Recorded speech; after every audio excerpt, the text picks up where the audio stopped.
Hi friends, എല്ലാവർക്കും സിനീസ് വേൾഡിലേക്ക് ഒരിക്കൽ കൂടി സ്വാഗതം. അപ്പോൾ ഇന്ന് നമ്മൾ തയ്യാറാക്കാൻ പോകുന്നത് വളരെയധികം ടേസ്റ്റി ആയിട്ടുള്ള ഒരു സാബുദാന കിച്ചടിയാണ്. അപ്പം നമുക്ക് അതെങ്ങനെയാണ് തയ്യാറാക്കുന്നതെന്ന് കാണാം. അതിന് വേണ്ടിയിട്ട് മെയിനായിട്ട് വേണ്ടത് സാബുദാന അരി തന്നെയാണ്, അതായത് ചൗവരി.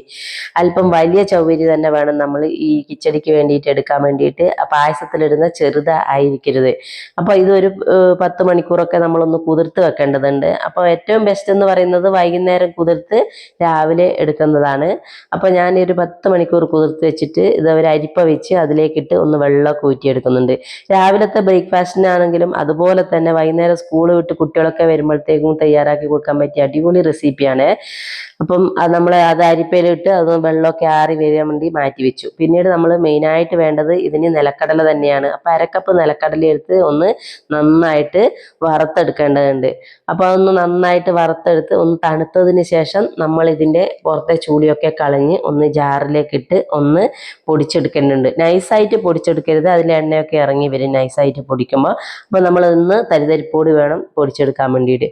അപ്പോൾ അതും അവിടെ മാറ്റി വെച്ച് പിന്നീട് നമ്മളൊരു കടായി സ്റ്റൗവിൽ വെച്ച് അതിലേക്ക് ഒരു 2 ടേബിൾ സ്പൂൺ വെളിച്ചെണ്ണയും കൂടി ഒഴിച്ചു കൊടുത്ത് ഒരു 1/2 ടീസ്പൂൺ ചെറിയ ജീരകം ഇട്ട് കൊടുത്ത് അല്പം ഇഞ്ചി, അതുപോലെ തന്നെ പച്ചമുളക് കട്ട് ചെയ്തും കൂടി ഇട്ട് അല്പം കറിവേപ്പും കൂടി ഇട്ട് കൊടുക്കുക. അപ്പോൾ ഇഞ്ചിയുടെയും പച്ചമുളകിൻ്റെയും ഒക്കെ പച്ചമണമൊക്കെ ഒന്ന് മാറുന്നവരെ ഒന്ന് വഴറ്റിയെടുക്കുക. പിന്നീട് നമുക്ക് വേണ്ടത് ഇതിലേക്ക് അല്പം പച്ചക്കറികളാണ്. അതിന് വേണ്ടിയിട്ട് ഞാനൊരു 1/2 കപ്പ് ക്യാരറ്റ് ചെറുതായി കട്ട് ചെയ്തതും, അതുപോലെ തന്നെ ഒരു ഉരുളക്കിഴങ്ങ് ചെറുതായി കട്ട് ചെയ്തതും, അല്പം ചെറുപയർ മുളപ്പിച്ചെടുത്തതാണ്, അതും കൂടി ഇട്ടിട്ടുണ്ട്. പച്ച ഗ്രീൻ പീസ് ഉണ്ടെങ്കിൽ അത് ഇടുന്നത് നല്ലതാണ്. ഇനി അതില്ലെങ്കിലും കുഴപ്പമില്ല, നമുക്ക് ഇഷ്ടമുള്ള വെജിറ്റബിൾസ് ഇതിൽ ഇട്ട് കൊടുക്കാവുന്നതേ ഉള്ളൂ. അപ്പോൾ ഇത് മൂന്നും കൂടി ഇട്ട് കൊടുത്ത് ഇതിനെ ഒന്ന് നന്നായിട്ട് വഴറ്റുക. പിന്നീട് നമ്മൾ അതിലേക്ക് ഒരു തക്കാളി കട്ട് ചെയ്തും കൂടി ഇട്ട് കൊടുക്കുന്നുണ്ട്. അപ്പോൾ അതും കൂടി ഇട്ട് കൊടുത്ത് ഇതിനെ ഒന്ന് നന്നായിട്ട് വഴറ്റിയെടുക്കുക. അപ്പോൾ ഉരുളക്കിഴങ്ങ് നമ്മൾ ചെറുതായിട്ട് കട്ട് ചെയ്യണം, കാരണം ഉരുളക്കിഴങ്ങിന് കുറച്ച് വേവ് ഉള്ളത് കൊണ്ട് നമുക്കത് വെന്ത് കിട്ടേണ്ടതാണ്. അപ്പോൾ ചെറുതായിട്ട് വേണം കട്ട് ചെയ്യാൻ. പിന്നീട് നമ്മൾ അതിലേക്ക് ആവശ്യത്തിനുള്ള ഉപ്പും കൂടി ഇട്ട് കൊടുത്ത് ഒരു 1/2 ടീസ്പൂൺ മഞ്ഞൾപ്പൊടിയും കൂടെ ഇട്ട് കൊടുക്കുന്നുണ്ട്. ഇതൊക്കെ ഇട്ട് കൊടുത്ത് ഇതിനെ ഒന്നും കൂടി വഴറ്റുക. പിന്നീട് നമ്മളിതിനെ അടച്ച് വെച്ച് ഒരു 5 മിനിറ്റ് നമ്മളിതിനെ ഒന്ന് ലോ ഫ്ലെയിമിൽ വെച്ച് കുക്ക് ചെയ്തെടുക്കേണ്ടതുണ്ട്. അപ്പോൾ ഇതെല്ലാം നമുക്കൊന്ന് വെന്ത് കിട്ടേണ്ടതുണ്ട്. അപ്പോൾ നമ്മുടെ സാബുദാന അരിക്ക് അത്ര തന്നെ വേവൊന്നും ഇല്ലാത്തതുകൊണ്ട് ഇതെല്ലാം വെന്തതിന് ശേഷം മാത്രമേ നമ്മൾ അതിലേക്ക് ചേർക്കാവൂ.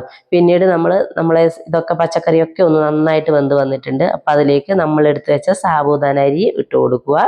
പിന്നീട് നമ്മൾ പൊടിച്ച് വെച്ച നിലക്കടലയും കൂടെ ഇട്ട് കൊടുത്തിട്ടുണ്ട്. അപ്പോൾ ഇതും കൂടി ഇട്ട് കൊടുത്ത് ഇതിനെ ഒന്ന് നന്നായിട്ട് മിക്സ് ചെയ്യുക. അപ്പം നന്നായിട്ട് നമ്മളെ പച്ചക്കറി അതുപോലെ തന്നെ മസാലയൊക്കെ ഇതിന് ഉപ്പൊക്കെ നന്നായിട്ട് പിടിക്കുന്നവരെ ഒന്ന് നന്നായിട്ട് മിക്സ് ചെയ്തെടുക്കുക. അങ്ങനെ മിക്സ് ചെയ്തതിന് ശേഷം നമ്മൾ ഇതിനെ അതുപോലെ ഒരു 5 മിനിറ്റ് അടച്ച് വെച്ച് കുക്ക് ചെയ്തെടുക്കണം. പിന്നീട് നമുക്ക് മെയിനായിട്ട് വേണ്ടതിലേക്ക് 1 ടീസ്പൂൺ പഞ്ചസാരയാണ്. അപ്പോൾ അതും മെയിനാണ്. അപ്പോൾ അതും കൂടെ ഇട്ട് കൊടുക്കുക. പിന്നീട് മെയിനായിട്ട് വേണ്ടത് നമുക്ക് ഒരു കഷ്ണം ചെറുനാരങ്ങ നീരാണ്. അപ്പോൾ അതും കൂടി പിഴിഞ്ഞു കൊടുക്കുക. അപ്പം ഇതൊക്കെ ഇതിൻ്റെ മെയിൻ സാധനങ്ങളാണ്. പിന്നീട് അല്പം മല്ലിയില, അതും നിർബന്ധമില്ല, ഇഷ്ടമുള്ളവർക്ക് മല്ലിയില ചേർത്ത് കൊടുക്കാവുന്നതേ ഉള്ളൂ. അപ്പം നമ്മുടെ സാബുദാന കിച്ചടി ഇവിടെ റെഡിയായി. അപ്പോൾ ഒരു കുഞ്ഞു വീഡിയോയായി നാളെ വരാം.